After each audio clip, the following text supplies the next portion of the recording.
ونستغفر ونعوذ بالله من شرور أنفسنا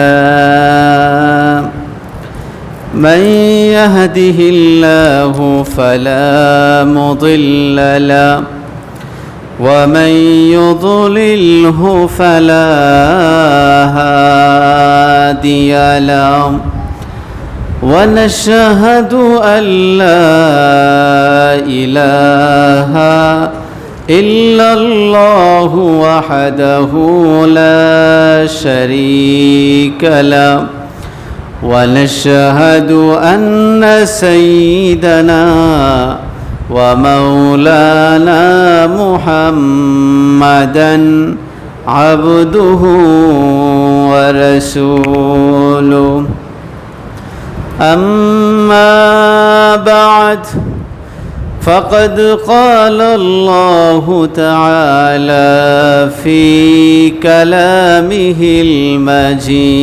المجيد أعوذ بالله من الشيطان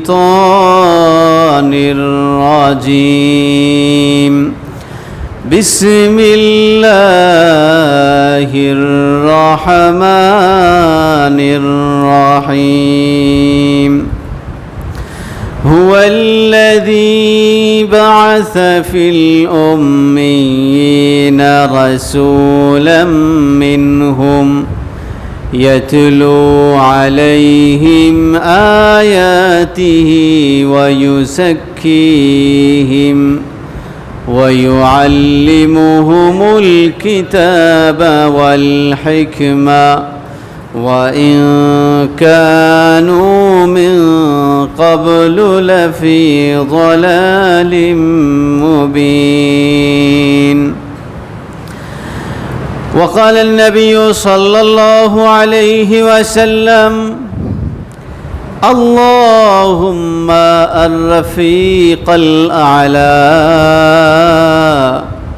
وقال النبي صلى الله عليه وسلم الصلاة وما ملكت أيمانكم وقال النبي صلى الله عليه وسلم لعنة الله على اليهود والنصارى اتخذوا قبور أنبيائهم مساجد وقال أيضا اللهم لا تجعل قبري وثنا يعبد وقال تعالى في شان حبيبه ومعشوقه ومتلوبه مخبرا وآمرا تعظيما وتكريما إن الله وملائكته يصلون على النبي يا أيها الذين آمنوا صلوا عليه وسلموا تسليما اللهم صل على سيدنا مولانا محمد وعلى آله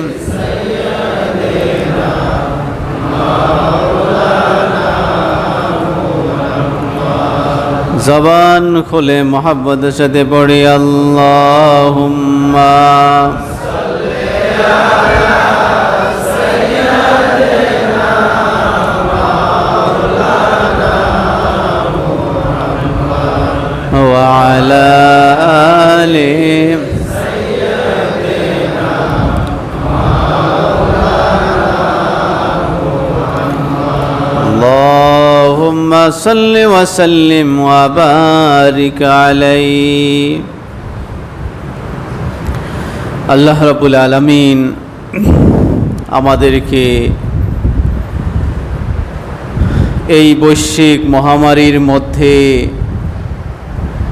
অদ্যাবধি সুস্থ রেখে মহান রব্বুল আলামিনের আদেশ পালনের উদ্দেশ্যে এই পৃথিবীর শ্রেষ্ঠতম জায়গা আল্লাহর ঘর মসজিদে মহান রব্বুল আলামিনের সুমহান বিধান জুমার সালাত আদায়ের জন্য আল্লাহর ঘরে আসার তৌফিক দিয়েছেন। এজন্য সকলে বলি আলহামদুলিল্লাহ। আজকে সফর মাসের 23 তারিখ, আরবি হিজরি ক্যালেন্ডার অনুসারে আরবির বর্ষপঞ্জি হিসাবে জিলহজ মাস হলো সর্বশেষ মাস এবং তারপর হলো মুহররম এবং তারপরই হলো সফর মাস। সফর মাসের পরবর্তী মাস হলো রবিউল আউয়াল মাস।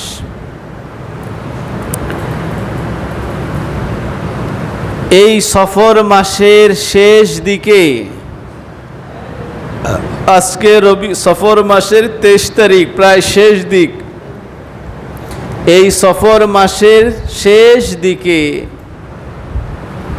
বিশ্বনবী রহমাতুল্লিল আলামিন সৈয়দুল আম্বিয়া ওয়াল মুরসালিন মুহাম্মদুর রাসূলুল্লাহ সাল্লাল্লাহু আলাইহি ওয়াসাল্লাম অসুস্থ হয়েছিলেন।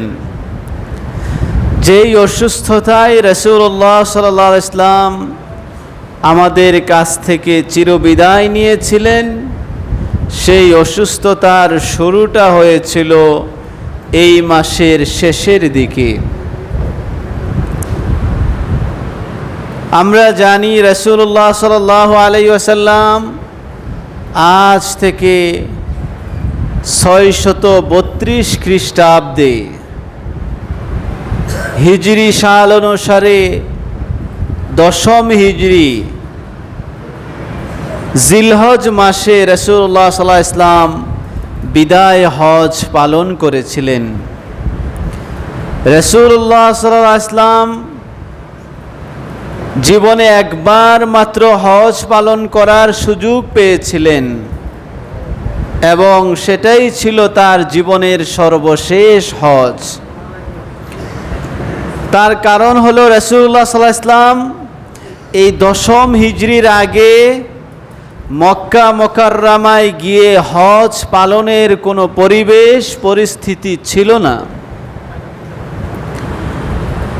10ম হিজরিতে রাসূলুল্লাহ সাল্লাল্লাহু আলাইহি ওয়াসাল্লাম হজ পালন করেছিলেন 632 খ্রিস্টাব্দে।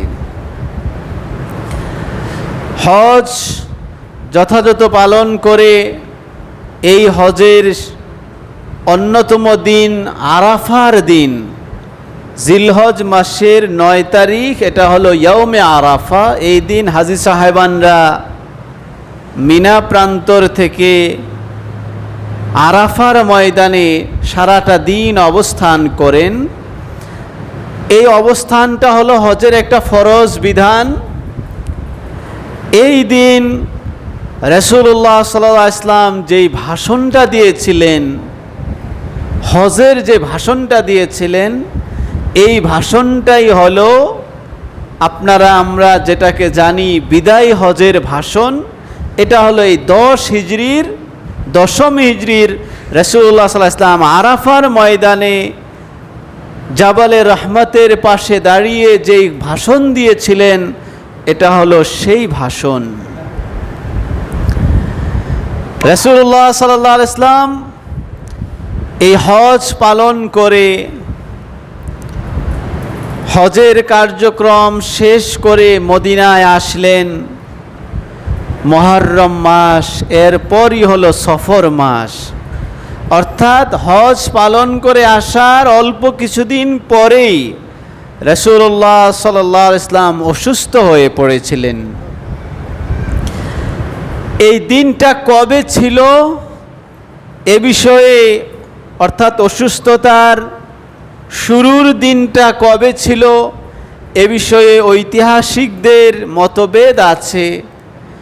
তবে অধিকাংশের মতে এই জিলহজ মাসে, সফর মাসের শেষ দিকে অল্প কিছুদিন বাকি থাকতে রাসূলুল্লাহ সাল্লাল্লাহু আলাইহি ওয়াসাল্লাম অসুস্থ হয়েছিলেন।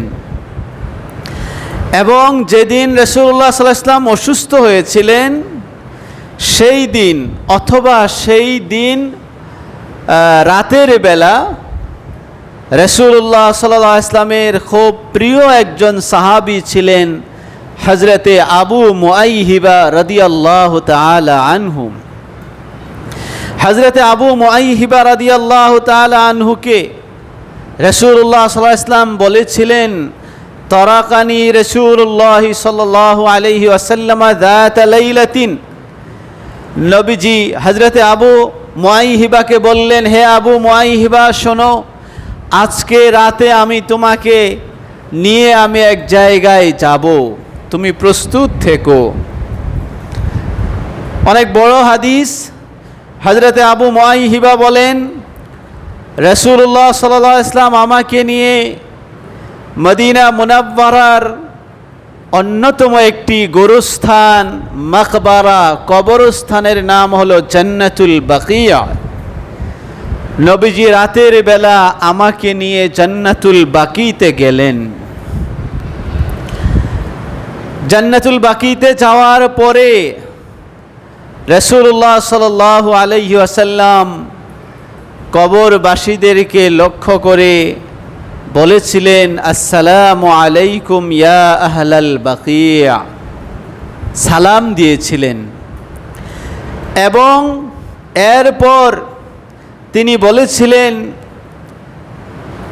কবরবাসী এবং আবু মুআইহিবাকে লক্ষ্য করে বলেছিলেন, লাউ তা'লামুনা মা আনজাকুমুল্লাহু মিনহু আকবালাতিল ফিতান কাকিতাইল লাইলিল মুসলিম ইয়াতবাউ আউয়ালুহা আখিরাহা আও কামা ক্বালা আলাইহিস সালাতু ওয়াস সালাম।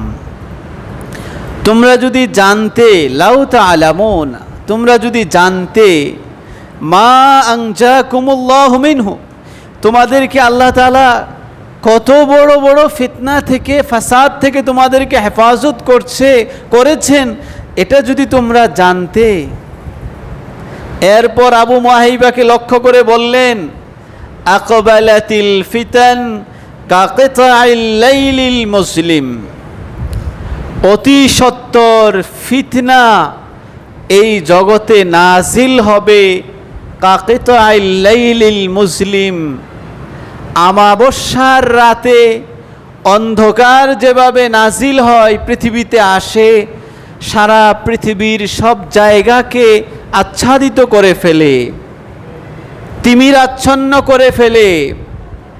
শুধুমাত্র যেই জায়গায় একটু আলো, একটু লাইট যেখানে থাকে সেই জায়গা ছাড়া আমাবস্যার রাতে সারা পৃথিবী অন্ধকারাচ্ছন্ন যেভাবে হয়ে যায়, ঠিক এভাবে তোমাদের উপরে উপর থেকে ফিতনা নাজিল হবে। ভাইরা আমার, এই ফিতনা কি ফিতনা, এ বিষয়ে আমি আগেও বলেছি আপনাদেরকে। সংক্ষিপ্ত কথা হলো, রাসূলুল্লাহ সাল্লাল্লাহু আলাইহি ওয়াসাল্লাম যেই হুঁশিয়ারি বলেছিলেন তা হলো, আকাশ থেকে ফিতনা নাজিল হবে, হাওয়াই ফিতনা, স্যাটেলাইটের ফিতনা।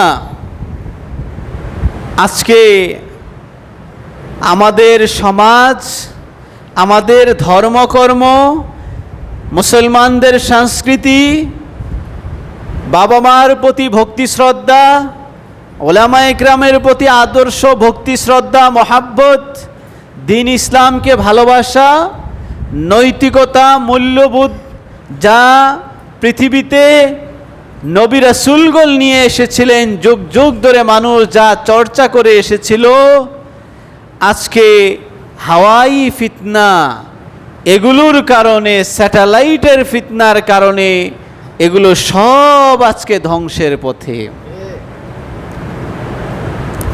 আজকে যুবকদের চরিত্র নষ্ট, যুবকদের শরীরের এনার্জি, শারীরিক সক্ষমতা পর্যন্ত বিলীন করে ফেলছে এই হাওয়াই ফিতনার কারণে।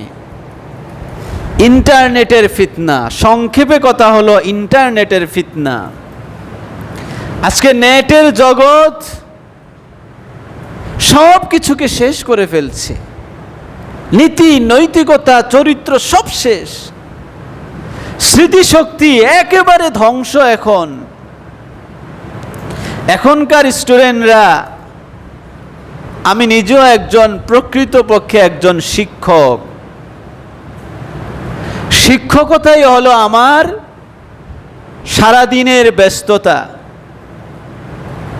আজ থেকে আমরা যখন ছাত্র ছিলাম সেই সময়ের অবস্থা আর এখনকার এই 4G আর 5G নেটওয়ার্কের সময়ের অবস্থা আসমান জমিনের পার্থক্য। আজকে ছেলে মেয়েগুলো মূর্খ হয়ে যাচ্ছে, শুধু তাই নয়, একেবারে জীবন শেষ, তাদের মেধা শেষ, ধর্মকর্ম তো আরো শেষ। রাসূলুল্লাহ সাল্লাল্লাহু আলাইহি ওয়াসাল্লাম সুস্থতার জীবনের সর্বশেষ কথা ছিল এটা। জান্নাতুল বাকির গোরস্থানের পাশে দাঁড়িয়ে নবীজি বলেছিলেন, আকবালাতিল ফিতান কাকিতাইল লাইলিল মুসলিম ইয়াকাউ আউয়ালুহা আখিরাহা ইয়াতবাউ আউয়ালুহা আখিরাহা।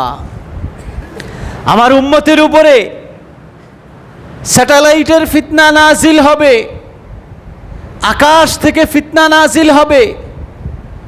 এই যে গুগলে একটা সার্চ দিবে, যার দ্বারা পৃথিবীর যত খারাপ কিছু আছে সব কিছু তাদের সামনে ভেসে উঠবে। শুধু তাই নয়, আজকে ইসলামের আমাদের যে আমল আখলাক যেগুলো আমরা যুগ যুগ ধরে আমরা পালন করে আসছি, এই আমলগুলো যেগুলো আমাদের থাকাফা, আমাদের ঐতিহ্য ছিল, যে আমলগুলো নবী রাসূলদের কাছ থেকে সাহাবা ইকরাম তাবিঈন তাবে তাবিঈন বুজুর্গানে দ্বীনের মাধ্যমে যে আমলগুলো পেয়ে আসছে, এই আমলগুলো নেট আজকে ধ্বংস করে দিয়েছে। আপনি আউয়াবিন পড়তে যাবেন, ইন্টারনেটে আপনি সার্চ দেন, আউয়াবিন থেকে আপনাকে বিরত রাখার জন্য লক্ষ কোটি বক্তব্য আপনি পাবেন। আপনি একটু নফল সালাত পড়বেন, নফল নামাজ পড়লে কি গুনাহ হয়?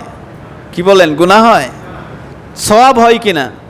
আপনি একটু নফল নামাজ পড়তে যাবেন, আপনি সার্চ দেন, নফল সালাত আদায় করা থেকে আপনাকে বিরত রাখার জন্য অসংখ্য বক্তব্য হাজির, অসংখ্য বক্তব্য হাজির। আপনি একটু মানুষকে খাওয়াবেন, একটু মানুষকে খাওয়াবেন, এ বিষয়ে একটু যদি নেটে সার্চ দেন, মানুষকে খাওয়ানো থেকে দূরে সরানোর জন্য অসংখ্য বক্তব্য হাজির। আপনি একটু জানাজার একটা মাইয়িতের জন্য একটু দোয়া করবেন, এই দোয়া থেকে দূরে সরানোর জন্য বহু হাদিস কালাম নিয়ে ইন্টারনেটে আপনার জন্য হাজির আছে কিনা বলেন? সকল কিছু। আপনি একটা ভালো কাজ করবেন, আরে বাবা আপনি একটা ঈদের নামাজ আপনি পড়বেন, এখানেও আপনাকে ফিতনায় আপনাকে ফেলে দিবে। আপনি ফরজ নামাজ পড়বেন, সেখান থেকেও আপনি যদি নেট ঘেটে ঘেটে ফরজ নামাজ শিখতে যান, আপনার মাথা নষ্ট হয়ে যাবে। একজন বলবে আমিন জোরে বলতে হবে, আরেকজন বলবে আমিনই বলা লাগবে না, আরেকজন বলবে হাত ইরসালুল ইয়াদাইন করবেন, নানা বক্তব্য আপনারা শুনবেন। এখন আপনারা জিজ্ঞাসা করতে পারেন যে আসলে কি তাহলে এগুলো ঠিক না, এগুলোর বিষয়ে আপনার মন্তব্য কি? আমি ঠিক বেঠিকের প্রশ্নটা পড়ে, কিন্তু কমন যে বিষয়টা, এর দ্বারা একজন সাধারণ মানুষ আমল থেকে দূরে চলে যাচ্ছে, তার ভিতরে একটা ফিতনা, মানে কি একটা পরীক্ষায় সে পড়ে, আরে কোনটা করব এখন। বহু মানুষ আমাদেরকে বলেনও যে এক একজন এক এক কথা বলে, হুজুর আমরা যাবো কোন দিকে, আলেমরাই তো ঠিক নাই। আলেমদেরকে বেঠিক আপনার কাছে বানিয়েছে এই হাওয়াই ফিতনা, এই স্যাটেলাইট, এই ইন্টারনেট, ঠিক কিনা বলেন? আজ থেকে 20 বছর আগে এই কথা মানুষের কাছে শোনা যায় নাই। আপনাকে আলেমদের প্রতি একটা অশ্রদ্ধা যা তৈরি করেছে এই ইন্টারনেট, ঠিক কিনা বলেন? ও বাবার আমার,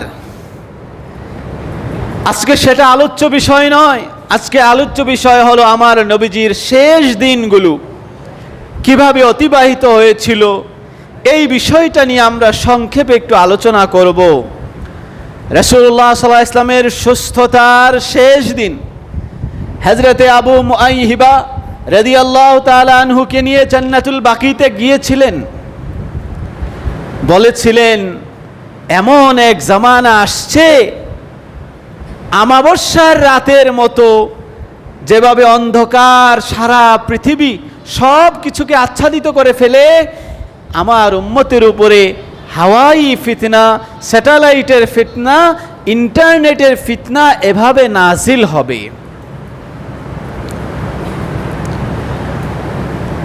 এরপর রাসূলুল্লাহ সাল্লাল্লাহু আলাইহি ওয়াসাল্লাম হযরতে আবু মুআইহিবাকে লক্ষ্য করে বলেছিলেন, হে আবু মুআইহিবা, ইয়া আবা মুআইহিবা, হে আবু মুআইহিবা, তুমি কি জানো ইন্নাল্লাহা খায়্যারানি বাইনা আন ইউতিয়ানি খাযাইনাল আরদি ওয়াল খুলদা ফিহা ওয়া বাইনা লিকাই রাব্বি আযজা ওয়া জাল ফাকুলতু বিআবি সুম্মাল জান্নাহ ফাকুলতু বিআবি আনতা ওয়া উম্মি ফাখুজ মাফাতিহা খাযাইনা হাযিহিল আরদি ওয়াল খুলদা সুম্মা ফিহা সুম্মাল জান্নাহ।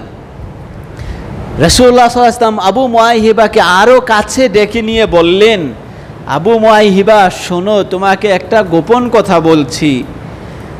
আল্লাহ তাআলা আমাকে দুইটা অপশন দিয়েছেন।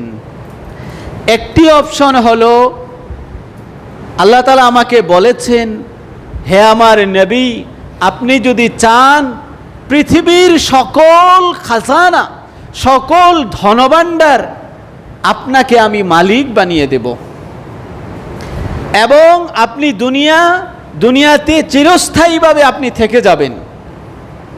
পৃথিবীর সকল ভাণ্ডারের মালিক হিসেবে আপনি পৃথিবীতে আপনি সারা জীবন, একেবারে পৃথিবী যতদিন থাকবে ততদিন আপনি থাকতে পারবেন এবং সব শেষে আপনি আল্লাহর জান্নাতেও চলে যাবেন। এ হলো একটা অপশন দিয়েছেন আল্লাহ রাব্বুল আলামিন। আর আরেকটা আল্লাহ রাব্বুল আলামিন আমার কাছে প্রস্তাব দিয়েছেন, ওয়া বাইনা লিকাই রাব্বি আযজা ওয়া জাল। আমার আল্লাহ রাব্বুল আলামিন আমাকে বলেছেন, ও আমার হাবিব, আপনি যদি চান তাহলে আমি আপনাকে অতি সত্বর আমার লেখা, আমার দিদার আপনাকে আমি দিয়ে দিব, আপনাকে আমার কাছে আমি নিয়ে আসব। এবার হযরতে আবু মুআইহিবা রাদিয়াল্লাহু তাআলা আনহু খুশি হয়ে বললেন, ইয়া রাসূলুল্লাহ, তাহলে আপনি প্রথমটা গ্রহণ করেন। আপনাকে আমরা সারা জীবন আপনাকে পাবো, কিয়ামত পর্যন্ত আপনার সকল উম্মত আপনাকে পাবে, সকল ধনভাণ্ডার আপনার কাছে থাকবে। এটা তো আমাদের জন্য ভালো, আপনি এটা পছন্দ করেন এবং পরিশেষে আপনি তো জান্নাতে যাবেনই। তখন নবীজি বললেন, কাল্লা ইয়া আবা মুআইহিবা, লাকাদ ইখতারতু লিকা রাব্বি আযজা ওয়া জাল। হে আবু মুআইহিবা, শুনে রাখো, কখনোই নয়, এটা হতে পারে না। আমি অবশ্যই গ্রহণ করে ফেলেছি, অলরেডি মনে মনে স্থির করে ফেলেছি, আমি আমার রবের সাথে আমার লেখা হবে, আমার রবের সাথে আমার দিদার হবে।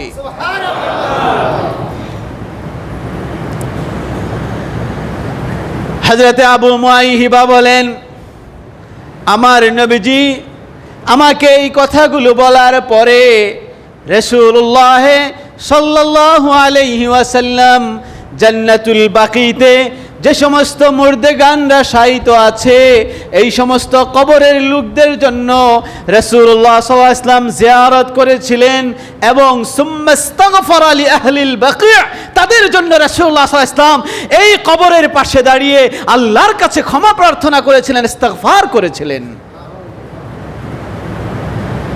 সুম্মান সারাফা, এরপর এই গভীর রাতে হযরতে আবু মুআইহিবা বলেন, রাসূলুল্লাহ সাল্লাল্লাহু আলাইহি ওয়াসাল্লাম আমাকে নিয়ে জান্নাতুল বাকি থেকে নবীজি তার ঘরে ফিরে আসলেন, ঘরে পৌঁছলেন।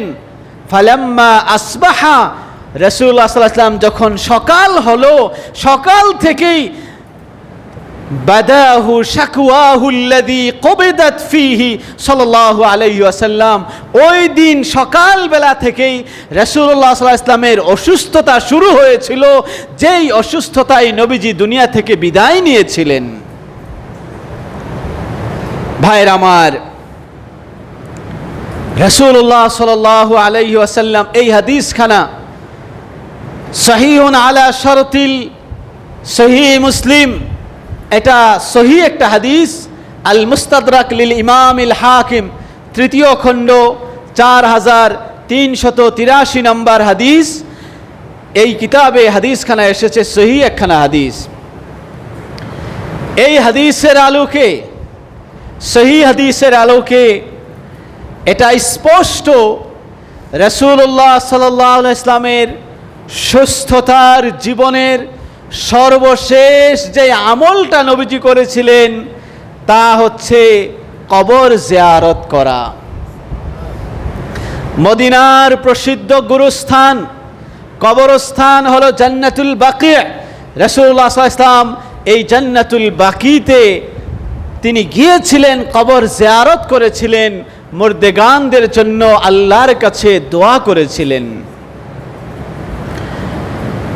আজকে যদি আপনি আপনার বাবা মা, আত্মীয় স্বজন, আপনজন, কোন পীর মাশায়েখ, বুজুর্গানে দ্বীনের কবর জিয়ারত করতে যান, এই জিয়ারত থেকে আপনাকে দূরে সরানোর জন্য অসংখ্য ভিডিও উপস্থিত এই স্যাটেলাইটের ফিতনায়। কবর জিয়ারত আপনাকে করতে দিবে না।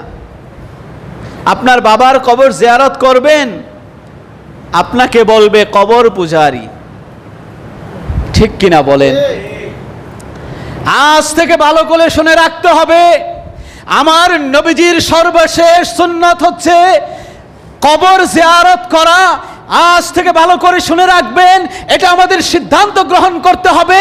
যেই সমস্ত মানুষগুলো কবর জিয়ারত থেকে যারা মানুষকে নিরুৎসাহিত করে, কবর জিয়ারতকে যারা কবর পূজা বলে, এই সমস্ত মানুষগুলো তারা নিঃসন্দেহে পথভ্রষ্ট, পথভ্রষ্ট।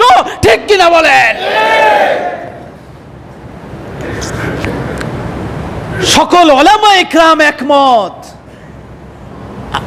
সালাফে সালেহিনের সকল উলামা ইকরাম একমত, আল হানাফিয়া ওয়াল হানাবিলা ওয়াল মালিকিয়া, সকল মাযহাবের উলামা ইকরাম একমত।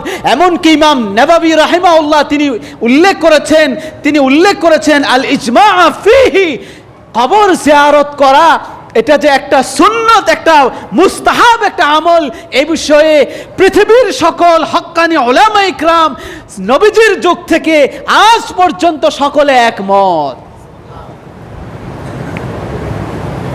সুতরাং অবশ্যই যারা আমরা পিতৃহারা ইয়তীম, মা হারা যারা ইয়তীম, আপনজনকে যারা আমরা হারিয়েছি, অবশ্যই তাদের কবরকে আমরা জিয়ারত করব তো ইনশাআল্লাহ। তাদের জন্য দোয়া করব তো ইনশাআল্লাহ। তবে কথা নিঃসন্দেহে স্পষ্ট, এক শ্রেণীর মানুষ অতি উৎসাহী, অতি আবেগী অথবা মূর্খতার কারণে কবরে গিয়ে একেবারে কবরওয়ালাকে সেজদাই শুরু করে দেয়। নিঃসন্দেহে কবরকে সেজদা করা এটা হলো শিরিক, এটা হলো কবিরা গুনাহ। এই অপরাধ আল্লাহ রাব্বুল আলামিন ক্ষমা করবেন না।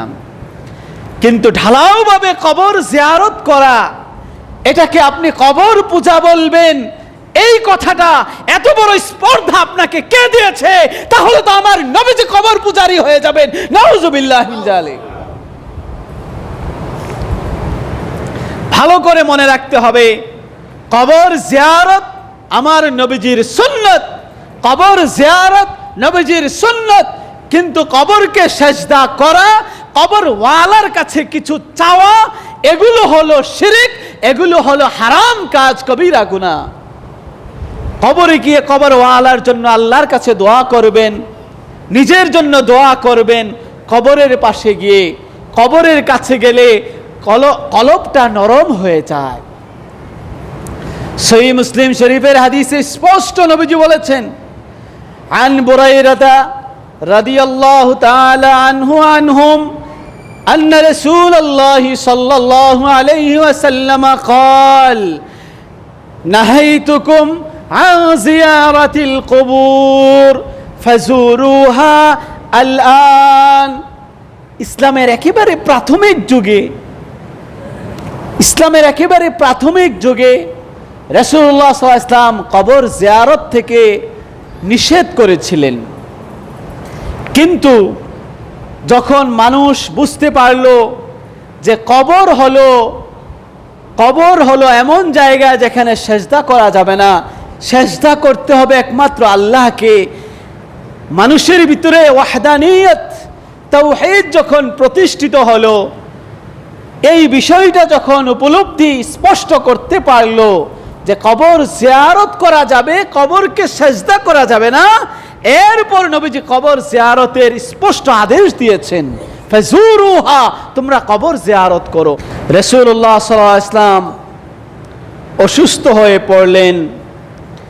অসুস্থ হওয়ার পরে রাসূলুল্লাহ সাল্লাল্লাহু আলাইহি ওয়াসাল্লামকে মসজিদে নববীর একেবারেই পাশে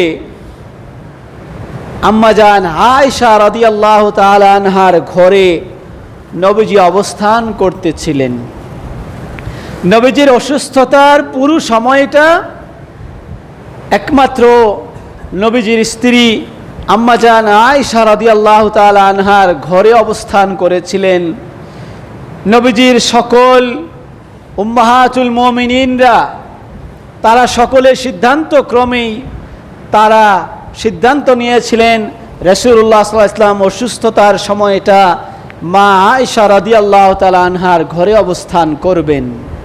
রাসূলুল্লাহ সাল্লাল্লাহু আলাইহি ওয়াসাল্লামের জীবনের শেষ বুধবার, এই দিনটার বৈশিষ্ট্যটা ছিল এই, যেটা ইতিহাসের কিতাবে পাওয়া যায়। রাসূলুল্লাহ সাল্লাল্লাহু আলাইহি ওয়াসাল্লাম অসুস্থ হয়ে পড়েছিলেন, মাথা ব্যথা, জ্বর, প্রচণ্ড মাথা ব্যথায় আক্রান্ত ছিলেন রাসূলুল্লাহ সাল্লাল্লাহু আলাইহি ওয়াসাল্লাম। কিন্তু এই বুধবারে, নবীজির জীবনের শেষ বুধবারে, রাসূলুল্লাহ সাল্লাল্লাহু আলাইহি ওয়াসাল্লাম বলেছিলেন, সুব্বু আলাইয়া সাবআ কিরাবিন মিন সাবঈ আবারিন শাত্তা। বুখারীর রিওয়ায়াতে এসেছে, সহিহুল বুখারীর, আম্মাজান আয়েশা রাদিয়াল্লাহু তাআলা আনহা বলেন, নবীজি বললেন, তোমরা 7টা কূপ থেকে, 7টা কুয়া থেকে 7 কলস অথবা 7টা পাত্রে করে পানি নিয়ে আসো। এই 7 কুয়ার পানি আমার মাথায় তোমরা ঢালো। আম্মাজান আয়েশা বলেন, আমরা নবীজির মাথায় এই পানি ঢাললাম। ঢালার পরে আল্লাহ রাব্বুল আলামিনের অশেষ দয়ায় রাসূলুল্লাহ সাল্লাল্লাহু আলাইহি ওয়াসাল্লাম এই বুধবারে একটু সুস্থতা অনুভব করেছিলেন। এবং এই বুধবারে রাসূলুল্লাহ সাল্লাল্লাহু আলাইহি ওয়াসাল্লাম সাহাবীদেরকে নিয়ে নামাজ পড়েছিলেন, নবীজি ইমামতি করেছিলেন। ওই দিন রাসূলুল্লাহ সাল্লাল্লাহু আলাইহি ওয়াসাল্লাম সাহাবীদেরকে নামাজ পড়িয়ে, সাহাবীদের দিকে তাকিয়ে, রাসূলুল্লাহ সাল্লাল্লাহু আলাইহি ওয়াসাল্লামের ইমামতিতে সর্বশেষ নামাজ ছিল এই বুধবারের সালাত। পুরো মদিনায় খুশির জোয়ার বয়ে গিয়েছিল যে আমাদের প্রিয় নবী সুস্থ হয়ে গিয়েছেন। রাসূলুল্লাহ সাল্লাল্লাহু আলাইহি ওয়াসাল্লাম প্রচণ্ড অসুস্থতা থেকে সুস্থ হয়েছিলেন, সবাই খুশি হয়ে গিয়েছিলেন। সকলেই মসজিদে নববীতে যারা পেরেছিলেন সকলেই উপস্থিত হয়েছিলেন, নবীজির সাথে সালাত আদায় করেছিলেন। রাসূলুল্লাহ সাল্লাল্লাহু আলাইহি ওয়াসাল্লাম সেদিন সাহাবীদেরকে লক্ষ্য করে বলেছিলেন নামাজের পরে, লা'নাতুল্লাহি আলাল ইয়াহুদি ওয়ান নাসারা ইত্তাখাযু কুবুর আম্বিয়াইহিম মাসাজিদা। আল্লাহর অভিশাপ নাজিল হোক ইহুদি এবং খ্রিস্টান জাতির প্রতি, কারণ তাদের নবীগণ, তাদের বুজুর্গরা যখন মারা যেত তারা তাদের কবরে সেজদা করত, কবরকে তাজিম করত, কবরকে তারা সেজদা করত। এবং এরপর নবীজি বলেছেন, মুয়াত্তা মালিকের রিওয়ায়াত 414 নম্বর হাদিস, নবীজি বলেছিলেন সেদিন এই দোয়াটা করেছিলেন, আল্লাহুম্মা লা তাজআল কবরি ওয়াসানান ইউবাদ, হে আল্লাহ আপনি আমার কবরকে মানুষের পূজার স্থান, মানুষের ইবাদতের স্থান বানাবেন না, মানুষের সেজদার স্থান আমার কবরকে বানাবেন না। হে আল্লাহ আপনি আমার কবরকে মানুষের সেজদার স্থান হিসাবে আপনি গ্রহণ করবেন না। এই জন্য ভাইরা আমার, রাসূলুল্লাহ সাল্লাল্লাহু আলাইহি ওয়াসাল্লাম এই বিষয়টা স্পষ্ট হাদিসের আলোকে নবীজির সর্বশেষ ওসিয়তের এটাও একটা অংশ। রাসূলুল্লাহ সাল্লাল্লাহু আলাইহি ওয়াসাল্লাম কবর জিয়ারতের আদেশ করেছেন, নিজে কবর জিয়ারত করতেন এবং সর্বশেষ সুস্থতা অবস্থায় কবর জিয়ারতও করেছেন। কিন্তু কবরকে সেজদা করা যাবে না, কবরকে সেজদা করা থেকে নবীজি নিষেধ করেছেন।